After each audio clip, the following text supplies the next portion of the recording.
While Francis Ford Coppola's The Godfather and The Godfather Part 2 are widely considered the greatest gangster movies ever made, the first truly great gangster film, shot in the 1970s, was released 1 year before The Godfather. Mike Hodges' scorching Get Carter. I'm Stephen Archibald, and welcome to my movie podcast. One day, a professional killer went home to visit his family and found his brother murdered. Now, who killed him? I don't know nothing. And listen, the only reason I came back to this crap house was to find out who did it. And I'm not leaving till I do. Michael Caine is Carter, a man with unbridled hate. Do you want to be dead, Albert? For Christ's sake! Hello, and welcome to They Came From Within Cult Movie Reviews. The Caine Mutiny, Get Carter, 1971. In cinematic terms, the more permissive age of the late 1960s onwards meant that sex and violence could be handled in more realistic and more complex ways. It also became possible to depict hardened criminals as flawed, three-dimensional people operating in a morally grey world, capable of doing both horrific and noble things. Michael Caine brilliantly plays such a man in Get Carter. Jack Carter is a hard man who works for the London crime lords Gerald and Sid Fletcher. When his brother Frank is killed in a drink-driving incident, Jack has to travel back to his birthplace of Newcastle for the funeral. Ignoring requests not to upset the local gangsters, Carter looks into his brother's death and discovers that he was murdered. Further still, Jack makes the shocking discovery that his teenage niece Doreen was forced into making a hardcore sex film. Enraged, he trawls an unsavoury underworld to exact a brutal revenge. But when you mess with this level of depravity, you can't expect to come out unscathed. Get Carter marked Mike Hodges' debut as a film director. He also wrote the screenplay, which was an adaptation of an excellent 1970 novel called Jack's Return Home, which was written by Ted Lewis. When he was writing the script, Hodges had the quality actor Ian Hendry in mind to play the lead character. Sadly, by this stage in his life, Hendry was an alcoholic and his health was starting to falter badly. Even so, Ian did appear in Get Carter in the part of the low-life criminal Eric Pace. By 1971, Michael Caine was already a leading man on the world stage. So much so that Hodges was surprised he wanted to play Jack Carter. But Michael Caine came from a rough, working-class background, and he was all too aware that his life could have ended up similar to Carter's. To quote the great man himself, "Carter is the dead-end product of my own environment, my childhood. I know him well. He is the ghost of me." The producer, Michael Klinger, had chosen Mike Hodges to write and direct this film after seeing his TV movies Suspect from 1969 and Rumour from 1970. Incidentally, Ian Hendry had been one of the stars of Roman Polanski's superb Repulsion, which was co-financed by Michael Klinger and Tony Tenser. It's been reported that Hendry openly resented Michael Caine for beating him to the main part. This is something which only added to the friction between them on screen. Following a suggestion by Hodges' agent, the playwright John Osborne was chosen to play this movie's main villain, the crime boss Cyril Kinnear. John's best remembered for writing the highly influential Angry Young Man play Look Back in Anger. The glamorous Swedish actress Britt Ekland has a small but memorable role as Anna, Jack's crime boss, Gerald Fletcher's wife. Jack's having an affair with Anna, and they plan to run away to South America together. Their infamous phone sex scene, surely a first in cinema, is one of the most talked about things in Get Carter. Britt was very reluctant about taking the role of Anna at first, knowing it required nudity. However, on account of her facing financial difficulties at the time, she felt she had to accept it. Happily, Britt eventually became glad that she had taken the part. Geraldine Moffat is another glamorous actress in this movie.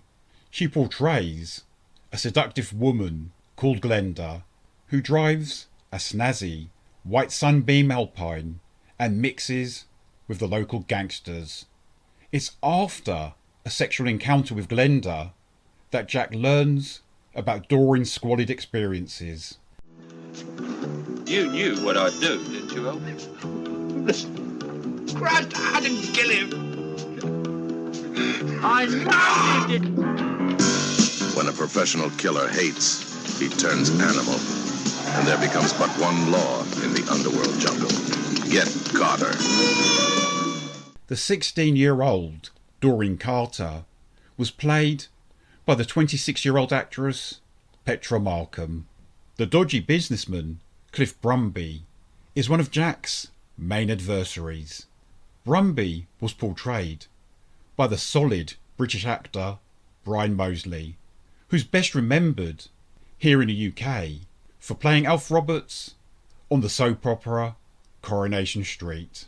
MGM had originally wanted Telly Savalas to play the role of Cliff Brumby, but they were willing to accept Moseley after they saw his performance as Barker in John Schlesinger's Far From the Madding Crowd. Funnily enough, it was MGM who released a swift US remake of Get Carter, retitled Hitman, and retooled as a blaxploitation flick. It starred Bernie Casey and Pam Grier, with Peter Shuzitsky supplying the cinematography. This film looks great, which is remarkable when you consider it was made on a budget of only £750,000.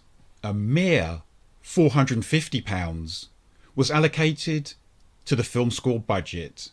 Luckily, they hired the talented 23-year-old Roy Budd to do the music. This English composer and jazz musician came up with something special, and the movie's theme tune, known as Carter Takes a Train, is as cool and timeless as the picture itself. Stanley Kubrick loved Get Carter, and it's said that it was one of the films which inspired Quentin Tarantino to become a filmmaker, whereas Ken Russell simply referred to it as a cracking good movie. Mike Hodges directed 9 films for the cinema, commencing with Get Carter and ending with I'll Sleep When I'm Dead in 2003.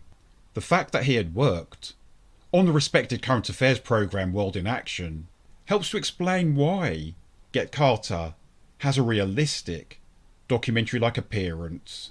Hodges' directorial credits include Pulp, which once again starred Michael Caine, The Terminal Man, Flash Gordon, and Croupier. Mike was the original director on Damien Omen 2 until he got fired over creative differences. He did, however, co-write its screenplay with Stanley Mann. Mike Hodges passed away from heart failure at his home in Dorset on the 17th of December last year. He was 90 years old. The popular British actor Alan Armstrong made his big screen debut in this movie. He portrays the young barman Keith, who helps Carter on his vengeful quest. Unfortunately, the female characters aren't treated very well in Get Carter, but at least they all exhibit a defiant, independent spirit, and we are warned how things will end from the beginning.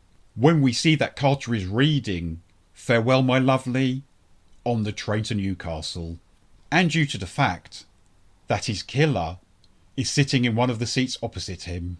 Filming took place between the 17th of July and the 15th of September 1970. Get Carter had its debut in Los Angeles on the 3rd of February 1971, and it came out in the UK on the 10th of March that year. Its second remake, also entitled Get Carter, came out in 2000, with Sylvester Stallone in the role of Jack Carter. It has its moments, but it isn't a patch on the superb original. Mickey Rourke had the Eric Pace role, with the character renamed as Cyrus Pace, and Michael Caine himself played Cliff Brumby. More than just a gangster movie, Get Carter is a stunning Jacobean tragedy set in the late 20th century. I'm Stephen Archibald, and thank you for listening to my podcast, They Came From Within, Cult Movie Reviews. Please feel free to follow me or subscribe, and you can find all of my episodes from most podcast outlets, as well as via Audible and Echo Alexa. Take good care of yourselves, and goodbye for now. Hate drives the hunter. No! No! Fear pursues the hunted. They'd have killed me! They killed my brother instead! Carter, spreading terror with an uncontrolled trigger.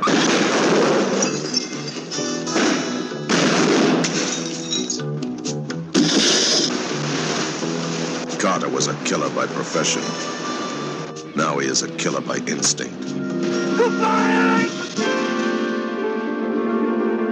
Michael Caine is Carter. Get Carter before Carter gets you.